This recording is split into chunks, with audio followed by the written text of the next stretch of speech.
Welcome to Dig, a history podcast.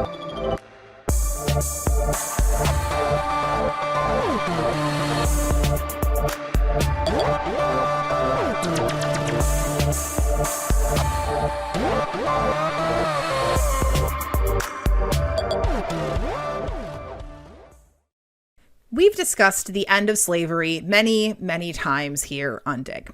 We've talked about abolition in the context of Reconstruction, in the context of refugees, sometimes called contraband, in the context of Black military service, in the context of the Black Codes and Jim Crow, just to name a few.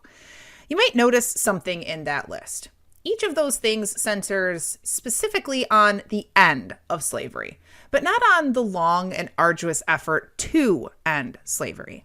And the many times that we've talked about abolition and emancipation, at least here in the US, we've talked almost exclusively about the final days of America's peculiar institution.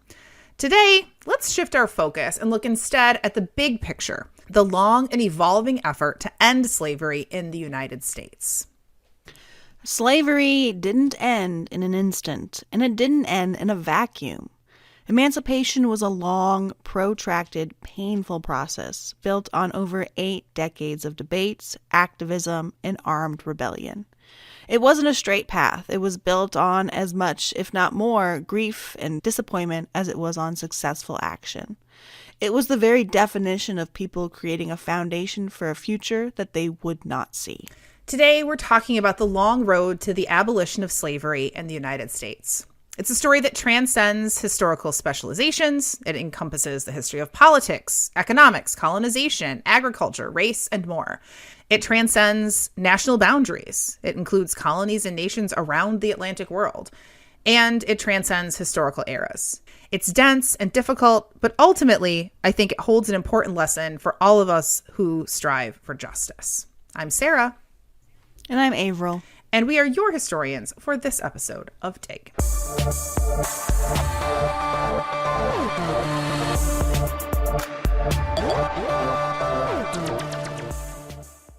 Thank you for joining us today. Before we dive in, we want to thank you, our listeners, and especially our Patreon supporters who help keep this history excavation team digging. A big shout out and thanks to our fabulous auger and excavator level patrons, Lauren, Edward, Iris, Denise, Susan, Agnes, Peggy, Colin, Maddie, Maria, Jesse, and Hannah. We can't thank you enough. Listener, if you're not a patron of the show, it's easy. Just go to patreon.com/digpodcast to learn more. Oh, by the way, we'll be at the OAH. Yeah. If you're an American historian and you are going to the OAH in Boston in a few weeks, this is happening, the first weekend in April, last weekend in March, the combo thereof. Yep, exactly. Come and check us out. We'll be hosting a workshop on how to podcast. Come see us.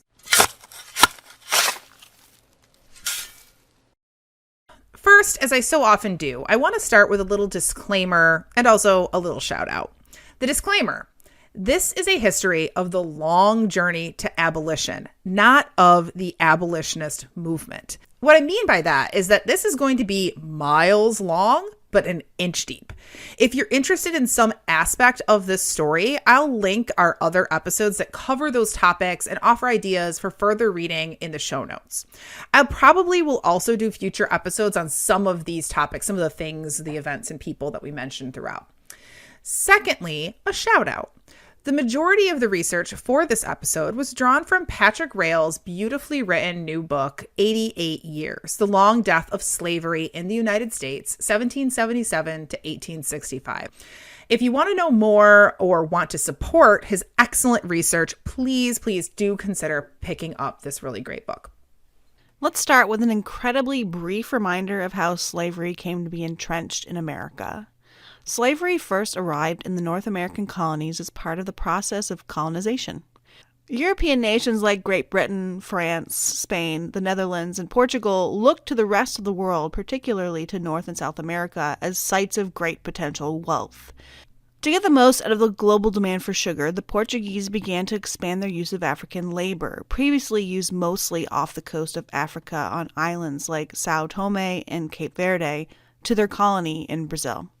Even as early as 1500, over 80,000 Africans had already been transported in the Portuguese Atlantic slave trade.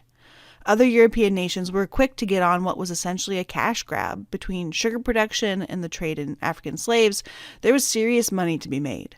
South America and the Caribbean islands were the most lucrative. The Dutch and Portuguese squabbled over Brazil, and the British, Dutch, French, Spanish, and Portuguese all scrambled to gobble up the tropical islands.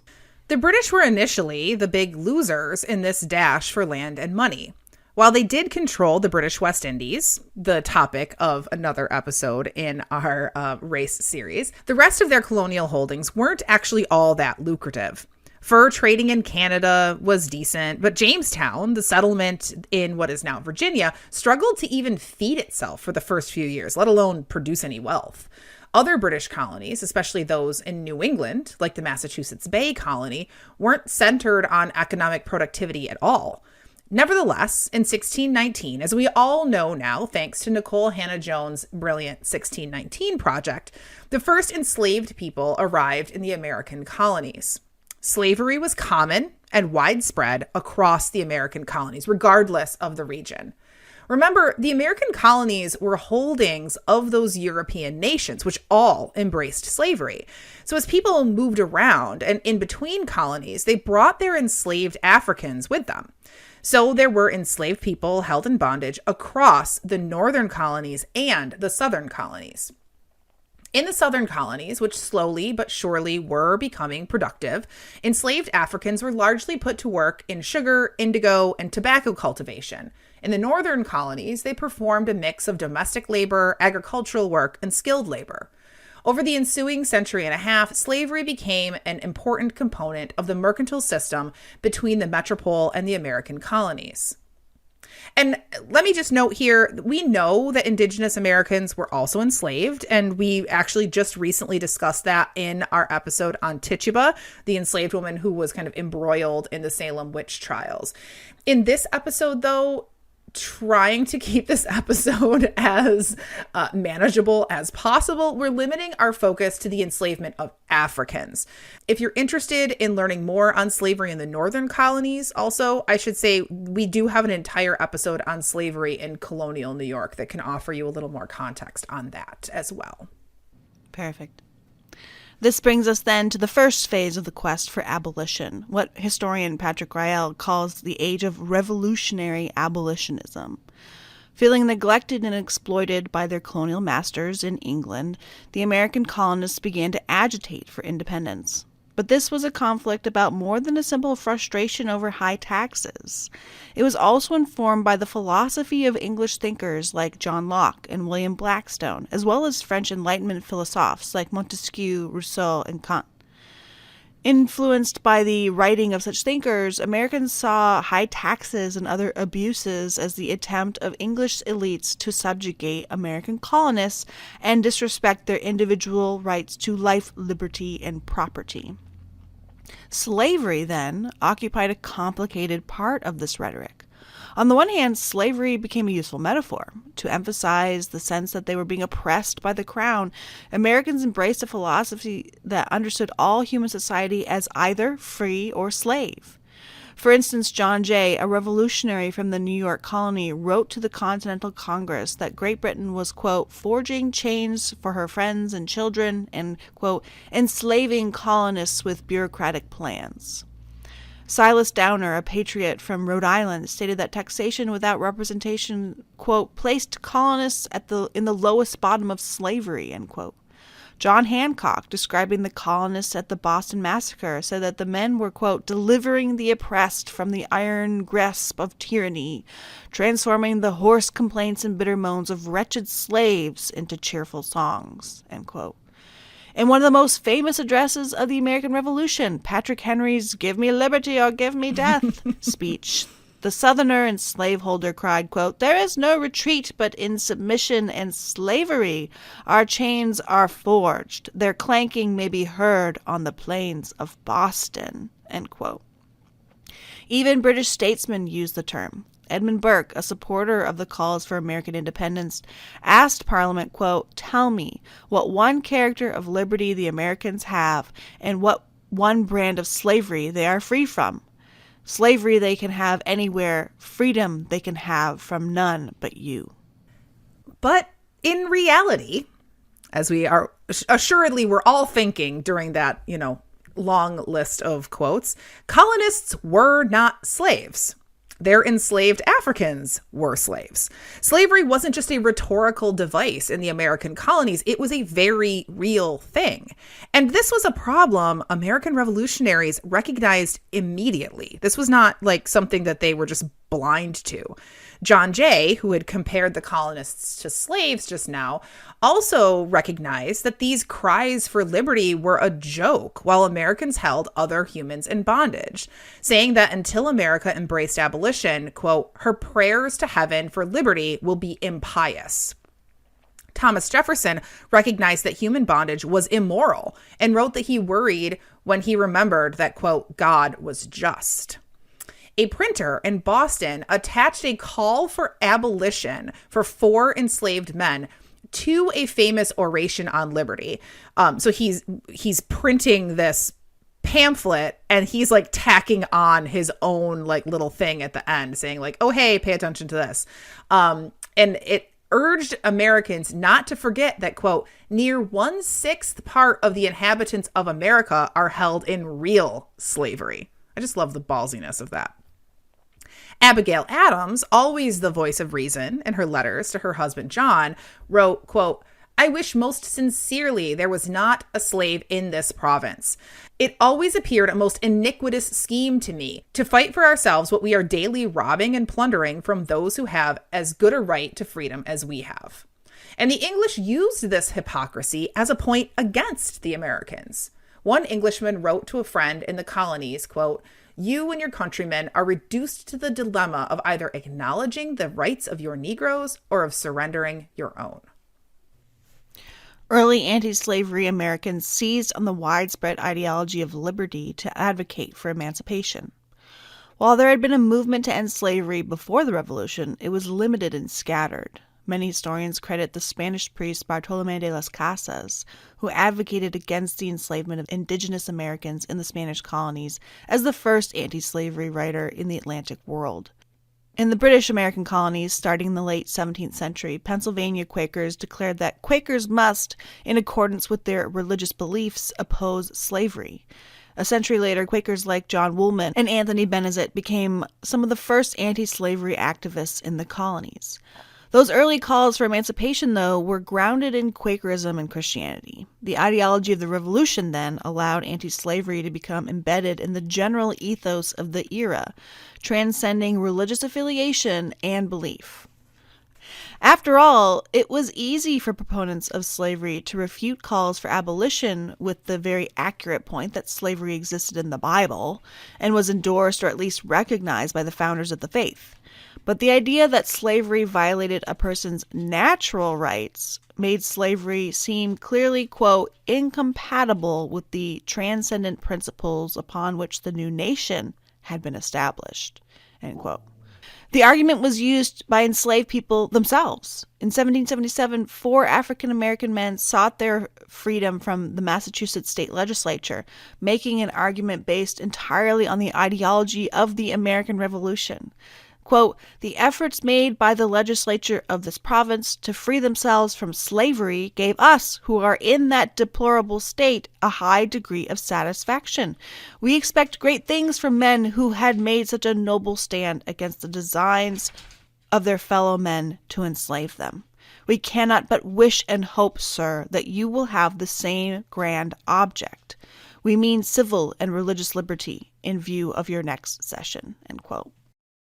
I think we should clarify something here. We're not saying that African Americans were simply regurgitating white ideas or that the concept of abolition or liberty came from whites. Rather, African Americans seized on the moment in the language of the Revolution to redefine what slavery and freedom meant. They were able to punch a hole in the colonists' claim to liberty in such a way that whenever those claims were invoked, colonists were forced to grapple with the realities of chattel slavery in America. This was an effect that outlasted the Revolutionary era. The American paradox became a permanent feature of debates around American slavery and ultimately helped to spell its demise. Before we move on, I want to say that those four gentlemen in Massachusetts who petitioned for their freedom in 1777 were initially not successful in that first petition. They did apply again. They petitioned again and had this like very snarky thing that they sent to the legislature being like, we've already asked you once. It's not clear in the text whether that petition was successful either. I suspect it wasn't. But as we'll discuss in a minute, Massachusetts did effectively end slavery not too long thereafter. In practical terms, though, American colonists, especially Southern slaveholding ones, were nervous that ideas about slavery and liberty could be weaponized against them. And, with good reason. James Madison wrote worriedly in 1774 that enslaved Virginians were approaching the British in hopes that they could gain their freedom by offering their support. A few of these unhappy wretches, he wrote, quote, met together and chose a leader who was to conduct them when the English troops should arrive, with the idea that, quote, by revolting to them, they should be rewarded with their freedom. Ultimately, Madison was less worried about Black Americans joining forces with the English and more about them seizing the chaotic moment to launch insurrections. Other patriots recognized that the enslaved could easily exploit the moment to seize their freedom.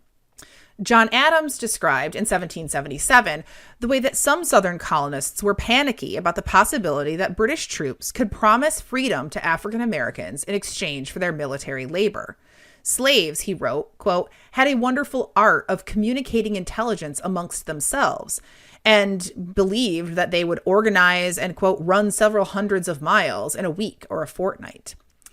These did not turn out to be unfounded fears. In 1775, Lord Dunmore, the colonial governor of Virginia, used Virginians' fears of slave insurrections against them, threatening to free slaves and foment violent insurrection if any Virginians disobeyed his orders.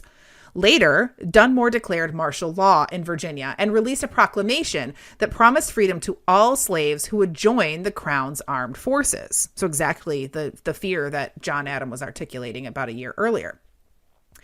The proclamation threw colonists into a tizzy who scrambled to warn the enslaved away from taking the governor up on his offer. For many, it became another item on their list of British threats to American liberty. Dunmore eventually was forced into exile, and the few hundred slaves who answered his call went with him. Many of them returned to slavery in other parts of the Atlantic world. Whether they went to Dunmore or to other commanders, it's now estimated that thousands of enslaved Americans flocked to British troops around the colonies, hoping to earn their freedom over the course of the war. The paradox of liberty and slavery did not disappear when the Revolution came to an end in 1783.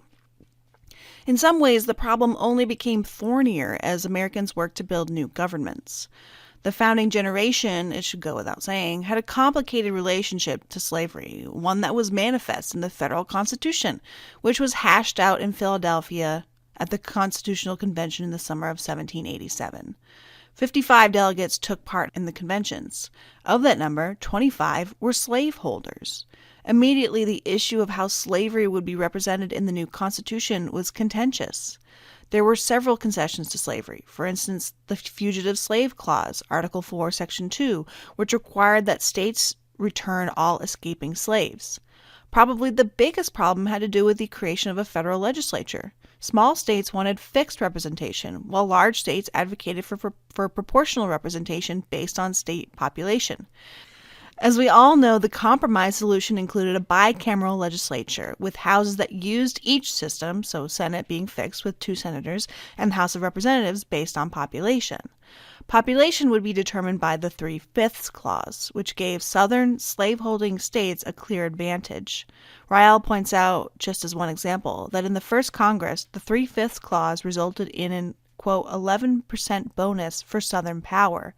That power imbalance remained pretty consistent for decades, and we discussed slavery in the Constitution in our episode on the 1776 Commission Report last year. So many linkages to other episodes in this episode. It's crazy. You'll have lots of listening to do if you're new to us. At the same time, the states were drafting their own constitutions. In every northern state, Anti-slavery advocates seized the moment as legislatures convened to draft new governing documents, eager to convince framers to take the opportunity to end slavery in their state. But each state had a different path to abolition. Vermont, in 1777, became the first state, and in fact, the first government in the so-called New World to unequivocally abolish slavery in its constitution, punctuated with the statement that, quote, "The idea of slavery is expressly and totally exploded from our free government." In Massachusetts, a series of lawsuits brought by enslaved African Americans for their freedom led to court rulings that effectively killed slavery, even though no official law was actually on the books until the passage of the 13th Amendment in 1865. So the petitions we mentioned above from those enslaved people in 1777 had a real impact on killing slavery in Massachusetts. In 1784, both Rhode Island and Connecticut passed laws declaring all future children born into slavery free once they reached adulthood, which was determined as 18 for girls and 21 for boys, obviously reflecting the fact that men had the potential for more labor in the eyes of early 19th century people. In Pennsylvania, the legislature, heavily influenced by Quakers, so many Quakers, passed a bill declaring slavery repugnant to liberty, but also imposing a gradual emancipation process, which kept people in slavery for 28 years. So repugnant, but we're not going to free you for essentially 30 years. In New York and New Jersey, the process was even more drawn out. New York debated abolition for over 15 years before finally passing a gradual emancipation law in 1799. New Jersey didn't pass an abolition law until 1804, which only freed children born into slavery after 21 years for girls and 25 years for boys. Patrick Rail notes that on the eve of the Civil War, New Jersey still listed 18 enslaved people on the federal census. Many of the so-called founding fathers believed that slavery was dying a slow death. It was the vestige of a past that was destined to eventually peter out as the young nation grew. This did not translate, however, into real efforts to end slavery in southern states. Thomas Jefferson, who often wrote about his worries about the morality of slavery and the threat it contained for the future of the nation, and who, of course, was sexual partner to his own enslaved woman, Sally Hemings, and father of her children, he ultimately rejected abolition efforts in the belief that the public would reject them. Instead, Upper South states Virginia, Delaware, and Maryland passed laws making it easier to manumit slaves upon your death. This soothed the minds of some members of the founding generation, who were able to manumit a few slaves upon their deaths while extracting as much labor as possible from them while living. Manumission laws did have an impact, creating significant increases in the free black populations of the Upper South, people who often lived in close proximity to those still in bondage and remembered intimately what it was like to be enslaved. The American Revolution helped to inspire an age of revolutions, which served to underscore the hypocrisy of America's legacy of liberty and embrace of slavery. In the Caribbean, slave revolts exploded in Martinique, and a full-blown revolution unfurled on the French colony of Saint-Domingue, or Haiti, which sent shockwaves through America's slaveocracy. There's almost no way to explain the Haitian Revolution quickly and do it any justice. So please do keep exploring that topic if you're interested. I know Marissa has talked about doing an episode specifically on the Haitian Revolution, but we do discuss it in our episode on Caribbean slave revolts. So I have that linked here in the show notes, and do check that out for a fuller explanation. But essentially, the revolution in Haiti was a combination slave revolt and political revolution, as Haitians seized the chaos amid the French Revolution to demand their freedom as a colony and as people held in bondage. In other words, the war in Haiti represented the greatest fears of American colonists during the revolution, that the enslaved would use the moment to demand their freedom using the language of liberty that was born out of the revolutionary ethos. While abolitionists cheered the Haitian Revolution, considering it a welcome extension of the principles of the American Revolution, others saw it as a harbinger of potential terror. President George Washington pledged to the French ambassador in 1791 that America would, quote, render every aid in their power to the French against the, quote, alarming insurrection in Saint-Domingue. In Charleston, where white refugees entered the port from Haiti, bringing their enslaved people with them, paranoia raged that those slaves would foment rebellion among South Carolina's slaves. African Americans, however, insisted that Americans could not ignore the linkages between the struggle for freedom in Haiti and the legacy of the American Revolution. The most immediate impact of the Haitian Revolution was in its inspiration of similar slave uprisings in America. In 1800, an enslaved Virginian man named Gabriel Prosser was inspired by the revolution on Saint-Domingue to plot a similar uprising in which armed slaves would storm the Capitol in Richmond and demand their freedom. His revolt was discovered and quashed before it could even begin. 20 years later, formerly enslaved pastor Denmark Vesey reportedly read deeply about the age of revolutions, especially consuming everything he could about Haiti. He planned a revolt to be launched on July 14th to coincide with the anniversary of the storming of the Bastille in France, which had helped launch the revolution there. Rebels would capture an armory, burn the city of Charleston, South Carolina, and escape to Haiti, where they would continue their quest for freedom like a government in exile. But like Prosser, Vesey's plot was also discovered before it could get underway, and Charleston unleashed a brutal crackdown on its black and enslaved residents. Abolitionists also used other means to invoke the Haitian Revolution. At least 3 African American writers wrote books about the Haitian Revolution before the Civil War, including the intellectual and abolitionist William Wells Brown. In his book, Brown compared the Haitian general Toussaint Louverture to George Washington, saying both were, quote, leaders of an oppressed and outraged people. Each had a powerful enemy to contend with, and each succeeded in founding a government in the New World, end quote. The difference, though, Brown said, was that Louverture liberated his people while Washington continued to enslave his. White abolitionist James Burney noted that Haitians achieved their liberty in the same way that Americans had, through rebellion. In this way, abolitionists ensured that Americans were forced to continue to grapple with the paradox at the core of their nation. As America moved into the 19th century, it became increasingly clear that the slow death of slavery the founding generation had counted on was not happening. While a wave of manumissions did take place in the wake of the Revolution, something else happened that served to actually re-entrench slavery in the United States. I'm not sure re-entrench is actually a word, but I'm using it. I like it. One of the compromises the Founding Fathers had written into the Constitution was the end of the American participation in the Atlantic slave trade. Now, on its face, this seems anti-slavery, but in practice, what it actually did was to create a market for an internal slave trade. That wasn't initially super impactful, but in 1793, Eli Whitney patented the cotton gin, a machine that made it faster and more efficient to clean cotton, which could be then used in textile manufacturing. As a result, the textile industry's demand for cotton, previously a crop that had limited use, boomed.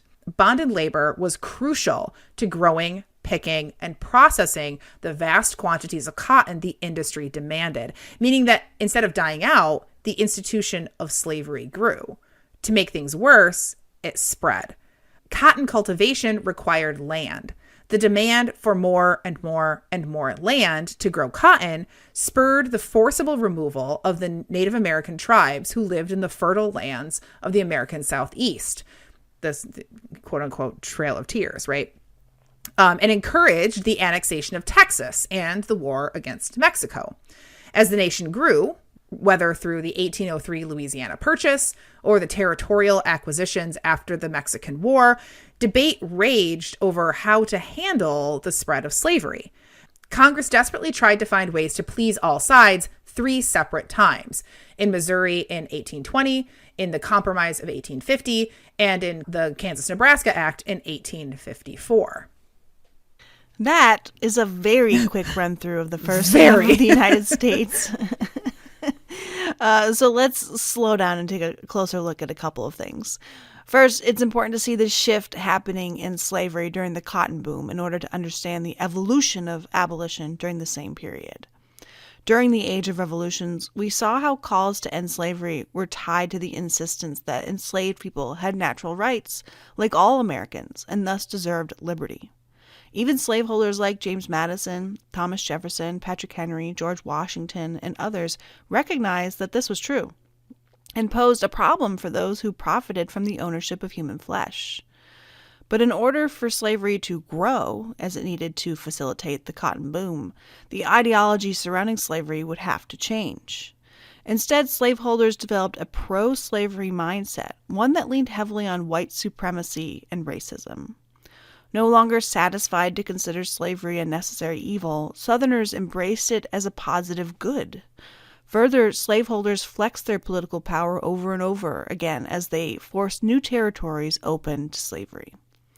The sense that the slaveholding South held outsized power and could dictate national policy without needing to even negotiate with the North due to the hyper-empowerment of the Three-Fifths Clause became known as the slave power conspiracy in the North.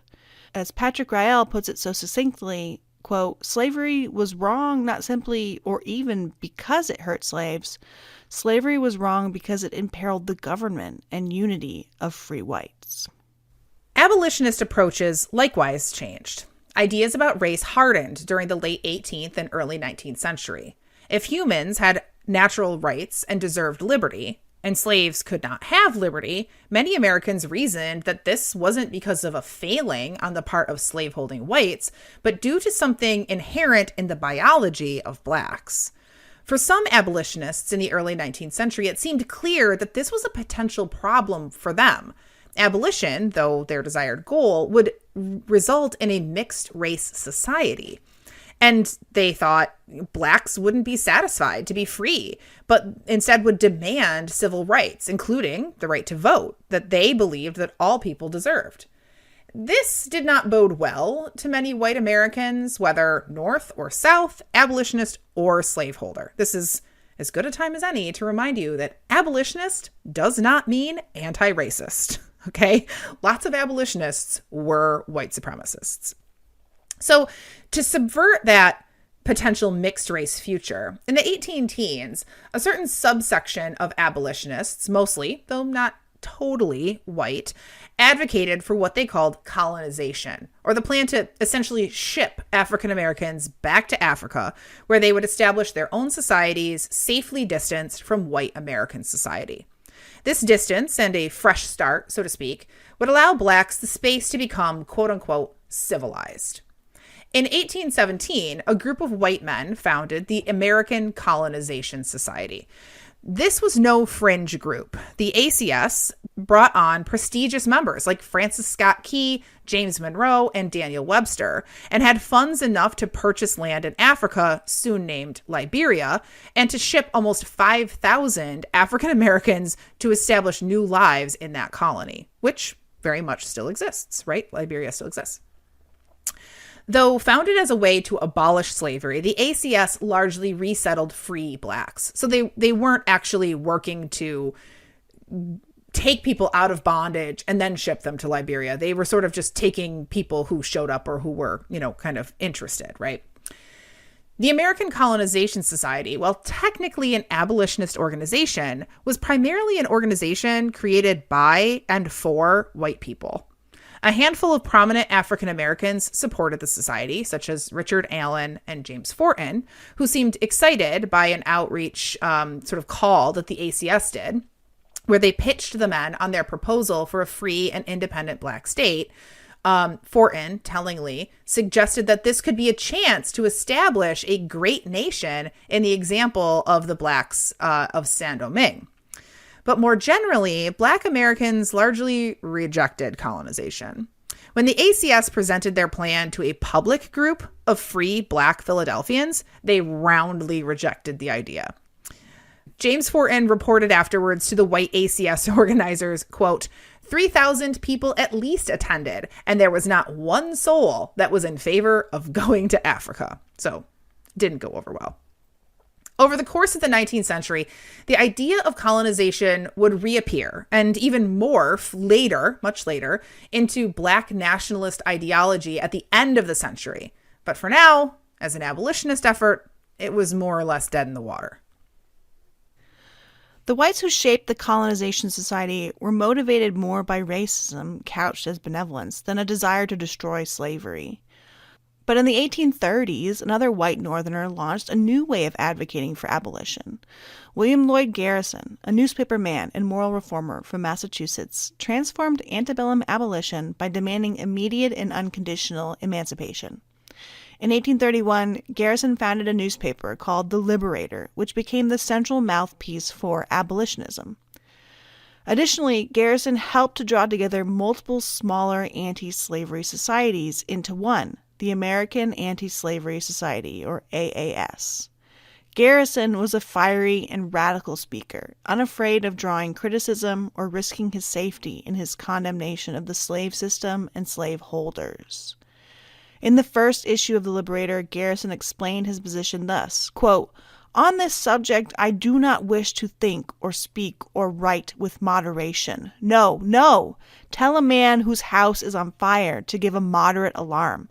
Tell him to moderately rescue his wife from the hand of the ravisher. Tell the mother to gradually extricate her babe from the fire into which it has fallen. But urge me not to use moderation in a cause like the present. I am in earnest. I will not equivocate. I will not excuse. I will not retreat a single inch, and I will be heard." And his radicalism was risky.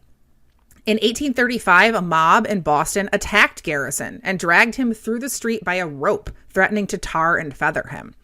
But Garrison recognized that, while certainly not fun, such attacks could actually be harnessed and then used to draw wider attention from the press, helping to actually spread the abolitionist message. And moreover, Garrison recognized that slavery wasn't a Southern problem, but an American problem, one that would need to be cut out from the very core of the nation. Famously, in one of his probably most famous acts of his activism, in the 1850s, Garrison burned a copy of the Constitution during a demonstration, calling it a covenant with death and an agreement with sin for its pro-slavery causes and compromises. It's really important to remember that Garrison was not the first radical abolitionist. Other anti-slavery activists had called for immediate emancipation, including, critically, African Americans who had in some cases paid for their advocacy with their lives. David Walker, a free black abolitionist who died at the young age of only 33 in 1830, published a pamphlet called An Appeal to the Colored Citizens of the World, which rejected racism and colonization and demanded immediate emancipation and civil rights for African Americans. So Garrison is in no way inventing this stuff. Rael says that Garrison could only be successful because previous black abolitionists had, quote, built a platform upon which he could stand. Let's be real. Garrison was able to stand on that platform and get attention because he was white. But with that platform, Garrison played an incredibly important role in helping to transform abolition in the antebellum era. As Rael puts it, quote, "Never before had a white activist bundled together so many radical messages. The uncompromising tone, the moral righteousness, the call for immediate change, the utter neglect of slaveholder interests and sentiments." He outright rejected colonization, pointing his readers to the arguments of black abolitionists who insisted it was racist and did not support it. Just really briefly, I want to say all of those things that Rael says that Garrison did, the uncompromising tone, the moral righteousness, the call for immediate change, the neglect of, slaveholder interest, those things, those are all things that are in David Walker's appeal, the appeal to the colored citizens of the world. It is the exact same tone. It's all the stuff that Garrison goes on to do. But Walker was black. And so it had a limited audience. So Garrison is kind of standing on Walker's shoulders in a way that we really have to recognize. Garrison wrote clearly and powerfully and used his newspaper experience to effectively spread the message that slavery was a moral wrong that must be ended. He used his power as a public figure and the pages of his newspaper to essentially signal boost Black abolitionists and escaping slaves. He encouraged Frederick Douglass to tell his story by quite literally giving him the stage at a convention, actually like without notice, apparently. Frederick Douglass was like, whoa, I'm not ready for this. And it helped him to then later publish his narrative in 1845.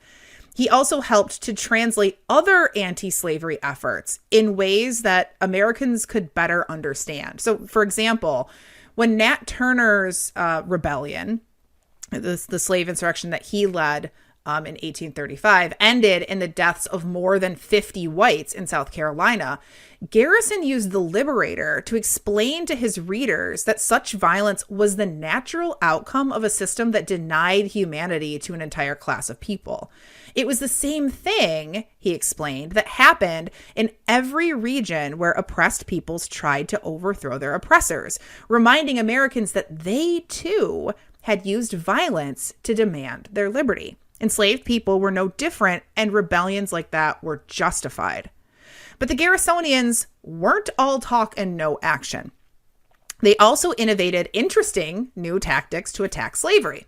They encouraged Northern abolitionists to literally swamp their elected officials in Washington with petitions against slavery.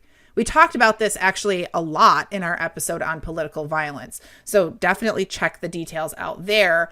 But while those petitions weren't taken sort of individually very seriously, they caused such amazing gridlock in the Capitol that Congress actually had a short-lived gag order that prohibited that they even be discussed.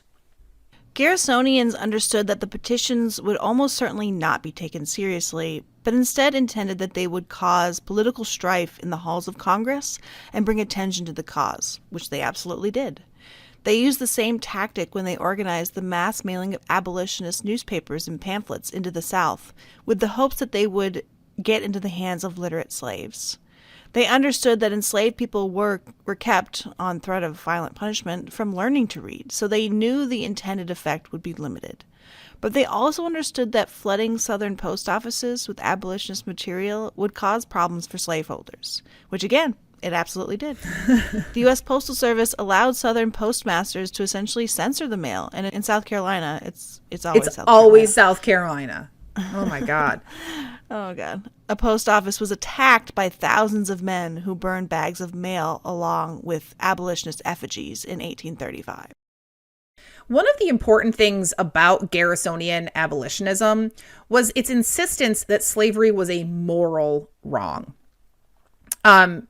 With his skills in causing a stir and in publishing, the Garrisonians helped to convince many Americans that slavery wasn't just an alternate economic or labor system, but a moral injustice.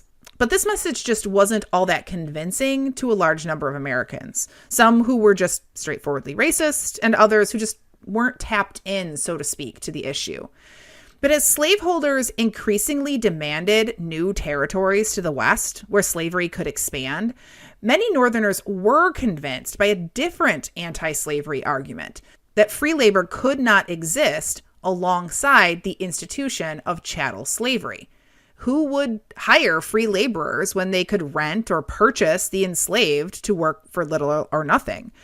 In the 1840s, the growing sectional crisis between North and South over westward expansion splintered the existing party system, forcing Americans to make their political decisions largely based on their positions in regards to slavery. In other words, slavery and abolition forced a complete realignment of the American political system. The Free Soil Party emerged, making the free labor argument central to their platform. The free labor movement was really not concerned with the morality of slavery, but rather their opposition to the spread of slavery into new territories. Even Northerners ambivalent about race or the institution of slavery as it existed in the South could be convinced by this argument. Within a decade, Americans who didn't fit into the increasingly pro-slavery, pro-expansion Democratic Party, combined with the refugees from the disintegrating Whig Party and smaller, more radically anti-slavery parties like the Liberty Party, all joined forces with the Free Soilers to establish the Republican Party. And yes, the party switch happened. Okay, moving on. Pro-slavery and abolition movements both hardened and radicalized in the 1850s. A new fugitive slave law strengthened the legal commandment in the Constitution that Northerners must actively return escaping bondspeople back to their masters, which abolitionists argued made all cooperating Northerners complicit in enslavement. When Illinois Senator Stephen Douglas drafted a bill that would bring the Kansas and Nebraska territories into the Union as states, the tension over slavery's expansion reached a boiling point. That bill would allow the territories to determine their own status in terms of slavery using popular sovereignty, which just means a general vote. Unsurprisingly, supporters of both slavery and abolition rushed into the state, each vying to establish a state government and influence the vote. The Kansas Territory devolved into chaos almost immediately. And Kansas marked a shift for some abolitionists. While Southerners had always been very willing to use violence to protect its system of enslavement, most abolitionists were evangelical Christians who were committed to pacifism. But were abolitionists willing to cling to pacifism as slavery, this horrible moral evil, became more entrenched and slaveholders used force to ensure its spread, right? Moral suasion, that Garrisonian tactic of persuading people using appeals to their emotions through things like books and speeches, think Uncle Tom's Cabin here as a perfect example. That was all well and good, but it started to seem like bringing a Bible to a gunfight as the sectional crisis intensified. Some abolitionists, therefore, changed their approach. In northern cities like Syracuse and Boston, abolitionists rioted to protect fugitive slaves from being returned to bondage. Henry Ward Beecher, the famous abolitionist minister from New York City, who we talk about a lot in our episode on Victoria Woodhull for a completely wild and unrelated reason, helped to organize the New England Emigrant Aid Society, which paid for passage for abolitionists willing to move to the Kansas Territory and fight on behalf of abolition. Famously, Beecher supplied his emigrants with Sharp's carbine rifles, which he suggested had more moral power than hundreds of Bibles, earning the guns the nickname Beecher Bibles. One abolitionist took the idea that violence could be used for righteous ends very seriously. John Brown, a radical abolitionist from upstate New York, moved to Kansas in 1855, joined by several of his family members. In May 1856, enraged by a pro-slavery raid on the abolitionist settlement of Lecompton that destroyed 2 abolitionist newspapers, as well as the attack on abolitionist Senator Charles Sumner on the floor of Congress, John Brown led a small group of abolitionists on a raid against pro-slavery settlers in the area of Pottawatomie Creek. In the matter of a few hours, Brown and his band, mostly made up of his own sons and son-in-law, hacked 5 pro-slavery men to death with broadswords. The raid kicked off even more unrest in Kansas, inspiring raids and retaliation from both sides for months. Abolitionists back on the East Coast were divided in their feelings on the violence. Garrison remained committed to pacifism and tried to ignore Brown as a marginal radical, but other prominent white abolitionists took him very seriously and started to believe that violence was going to be the key to actually ending slavery. After decades of writing, speaking, organizing, mailing pamphlets, some abolitionists started to believe that only force would end slavery. Thomas Wentworth Higginson, Samuel Gridley Howe, Theodore Parker, Franklin Benjamin Sanborn, Gerrit Smith, and George Luther Stearns made up a shadowy group sometimes called the Secret Six, who organized and bankrolled John Brown in the late 1850s as he developed a plan to finally destroy slavery by attacking it from the inside. The funding and intellectual support from the Secret Six allowed John Brown the time and space to formulate a plan he'd been thinking on for years, that abolitionists could actively enable the creation of maroon communities, or communities of fugitive slaves, in the Appalachian Mountains, which would undermine slavery and facilitate escape from enslavement in the Lower South. Like so many before him, Brown cited, what else? Haiti as his precedent, believing that the Maroon Society could work to destroy slavery through guerrilla warfare, which would inspire Black and white abolitionists and escaping slaves to join the fight as combatants against the immoral institution in sort of a well, I don't know, smaller maybe isn't even the right word, in sort of a 19th century version of the Haitian Revolution, right? This is not at all what happened.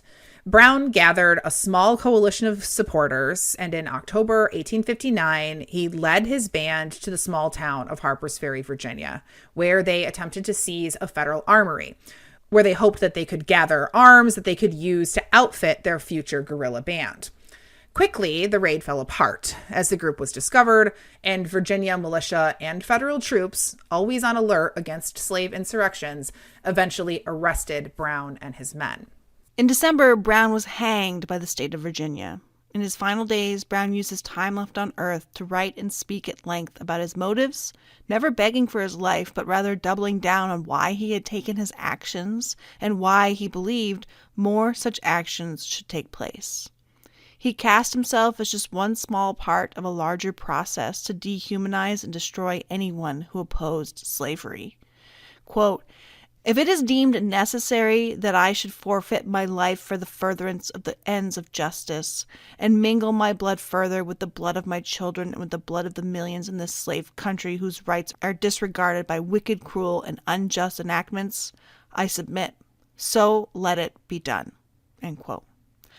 On the morning of his execution, Brown wrote a short note that he handed to his jailer.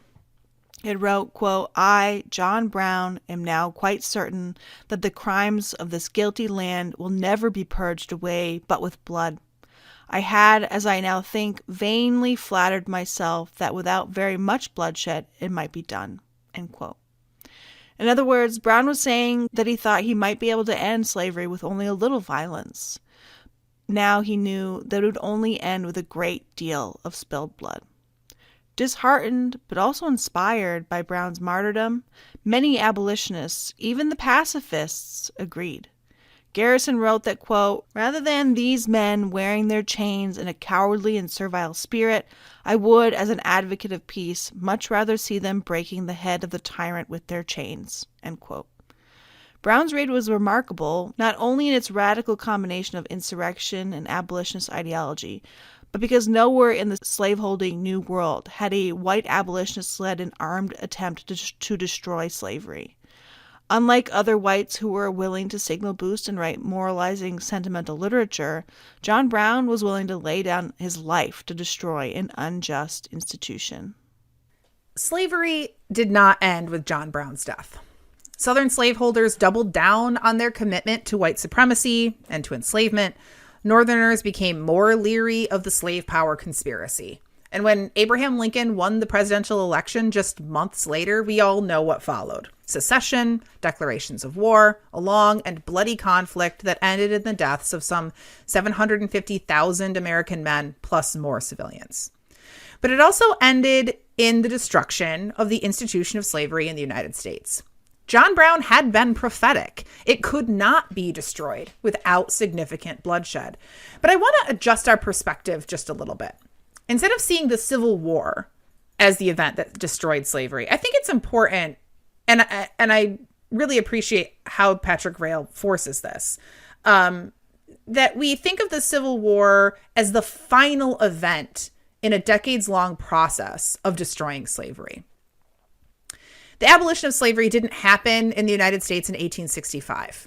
Instead, the Emancipation Proclamation and the 13th Amendment were the culmination of a decades-long fight for abolition in America.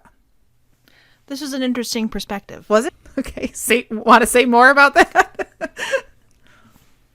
Well, I mean, compared to, I think you pointed this out in the intro, compared to our other episodes, which focus really on,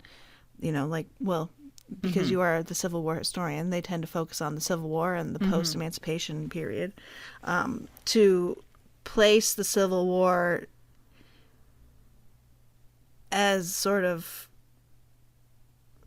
a culmination event rather than the start of an event is a interesting way to look at it.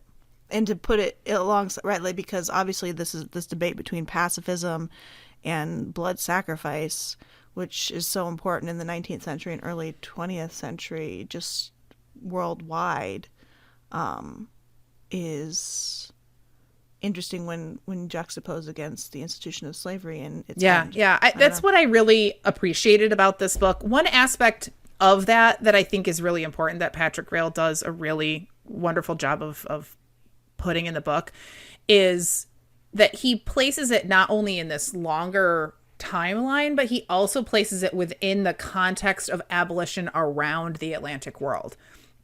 So I talked a lot about Haiti here, but in the book, he's talking about, abolition in Brazil and around the Spanish colonies, right? And in England and in France and in all of these different places around the world, and how those processes of abolition are very, very different than than what ends up happening in the United States.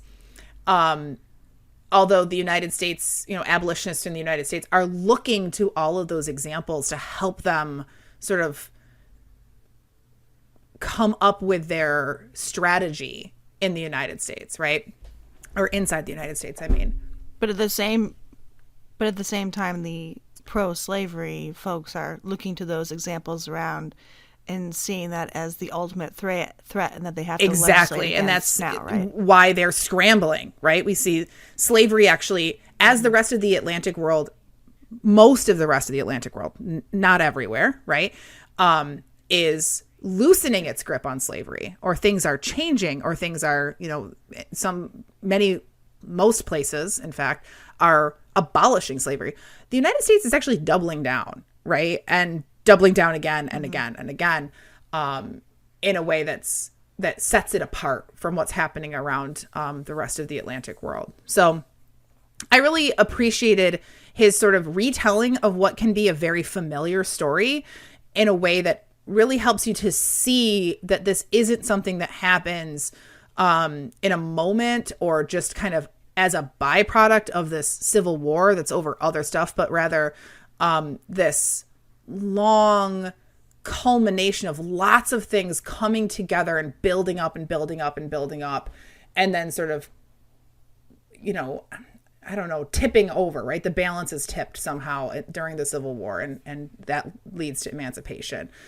There's a lot more to be said about all of this stuff. I hope that the way that I was able to kind of jam it in to this episode makes sense, and that it wasn't too kind of simplistic. I was afraid, okay, I'm just going to talk about all these things we've talked about before, and maybe it'll be boring, but the idea was just to kind of reframe the way that we think about how slavery died over a long time.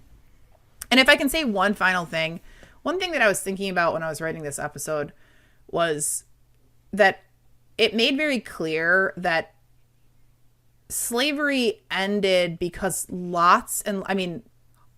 hundreds of thousands of people over time put effort and energy and emotional energy into trying to kill something in the ways that they could, whether it was by writing or by literally giving up their lives in slave insurrections, or, all these very different ways. And the vast majority of them never saw the end product, right? The vast majority of them didn't see emancipation. And I think there's two ways you can look at that. You can look at that as incredibly depressing, that it took so long and it was so protracted. But to me, it actually helped me to remember that change takes a long time sometimes. And that's not necessarily a good thing. It's not to give a pass to the people that kept slavery going for a long time, certainly. But that change can take place even if even if the end result doesn't come in your lifetime. So I was desperate to get some kind of hope this week as I was writing this episode. So that's what I came away with. All right. I like it. And if you want the rest of the story, pick up his book, Patrick Rail. Oh, yes, absolutely. Definitely pick up this book. It's very, very worth reading. And if you're interested in more of the details on many of the things we mentioned, we have a whole laundry list of other episodes for you. So thank you very much for listening. If you would like to, if you have thoughts about all of this, if you do end up reading Patrick Rail's book and you want to talk about it, you can get in touch with us on Twitter at dig underscore. You can get in touch with us on Twitter at dig_history. You can find us on Instagram at dig_history. Is that right? We have a discussion group on Facebook called Dig History Pod Squad. Just search for it in the search bar and you will find us. You can email us at hello@digpodcast.org. Yes. And if you enjoyed this episode today, be sure to leave us a 5-star review on iTunes or wherever you listen to your podcasts. Yeah, if you're going to leave a 1-star, only 5-star reviews. We don't need I will not allow anything else. And tell your friends, because folks will find our podcasts if you rate us a bunch and give us nice, good 5-star ratings. But if you just want to share us, with your friends or family, and word of mouth is a great way to get the word out about Dig History Podcast as well. It totally is. And if you're using or you're interested in using podcasts in the classroom, do go to our website, digpodcast.org, and check out our For Educators section, which has tons now of lesson plans. Some are really, really detailed, ready to go and implement in your classroom tomorrow. Thanks to the hard work of our educational resource consultant, Hannah Van Reed, who is doing fantastic work putting together lessons on that part of our website. So definitely check that out if you are an educator. Fun story. So I have a student this semester who, I think she's a sophomore. Maybe she's a first year. I don't remember. Olivia Turner Leftwich. But she told me today or yesterday that in high school in Tennessee, someone assigned our episodes to her class, and she just put together that it was me because we were listening to episodes this week that is absolutely wild. Isn't that so weird? That's I wonder crazy. if it was Maggie. That would be really interesting. Yeah, that would be really But interesting. either way, how amazing. How amazing. Yeah. If you're using stuff in the classroom, let us know, man. Yeah, we'd love to hear it. Mm-hmm. And let us know how you're using it, right? We love to get insight about what your students think and what works and what doesn't in the classroom. So give us that feedback, baby. Definitely. All right. Thanks for listening. Bye, everyone. Bye.